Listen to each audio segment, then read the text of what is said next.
अस्सलामुअलैकुम। आज मैं आप लोग को उर्दू की दूसरी जमात सबक 9 पढ़ाने जा रही हूँ। सबक का उन्वान है बासा और बीरबल।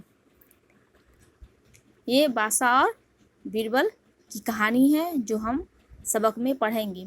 तो सबक को पढ़ने से पहले हम कुछ अल्फाज के माना पढ़ लेंगे, जिससे सबक पढ़ने में आसानी होगी। अल्फाज माना: फ़र्क, इख्तिलाफ, फासला। उंगल, उंगली की मोटाई के बराबर। ताजुब, हैरत, अचंभा। फासला, दूरी। सलामत, सही, तंदुरुस्त। अब सबक को पढ़ेंगे। एक बार अकबर बादशाह ने अपने दरबार में सवाल पूछा कि सच और झूठ में कितना फ़र्क है। इस सवाल को सुनकर दरबारी ताजुब में पड़ गए। इसका जवाब कोई न दे सका। तो बादशाह ने बीरबल को कहा, इसका जवाब तुम दो। बादशाह ने इस सवाल का जवाब तुम दो। बादशाह ने बीरबल से कहा कि सवाल का जवाब तुम दो। बीरबल बोला, बादशाह सलामत, झूठ और सच में सिर्फ 4 उंगल का फ़र्क है।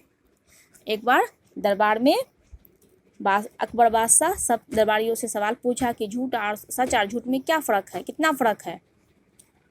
जवाब कोई दरबारी नहीं दे सका। तो इस सवाल का जवाब बादशाह अकबर बीरबल से पूछा।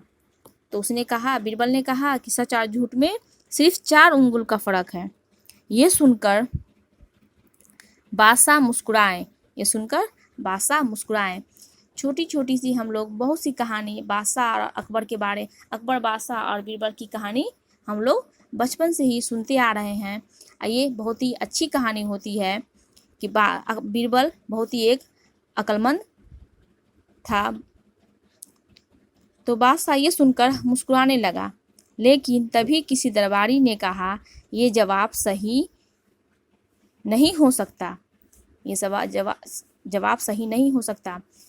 बीरबल की अक्लमंदी के कारण वो बादशाह के बहुत ही नज़दीक थे, इससे सब दरबारी जलते भी थे। तब बादशाह ने बीरबल से कहा, बीरबल, अब तुम सच और झूठ का फ़र्क ठीक तरह से समझाओ। अब बादशाह जब दरबारी ने ये सवाल उठाया कि नहीं, ये जवाब सही नहीं है, तब बादशाह बीरबल से कहा कि ठीक है बीरबल, अब तुम इसका फ़र्क ठीक तरह से समझाओ।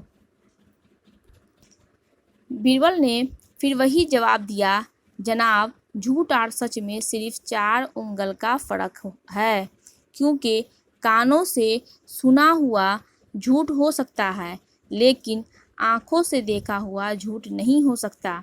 आँखों और कानों के दरमियान सिर्फ 4 उंगल का फासला होता है। दरमियान यानी बीच में सिर्फ 4 उंगल का फासला यानी दूरी होता है। ये सुनकर बादशाह बहुत खुश हुए, जबकि दरबारियों के मुंह लटक गए। इस तरह से बीरबल ने बादशाह के सवाल का जवाब दे दिया और सारे दरबारी फिर एक बार मुंह लटका के खड़े हो गए।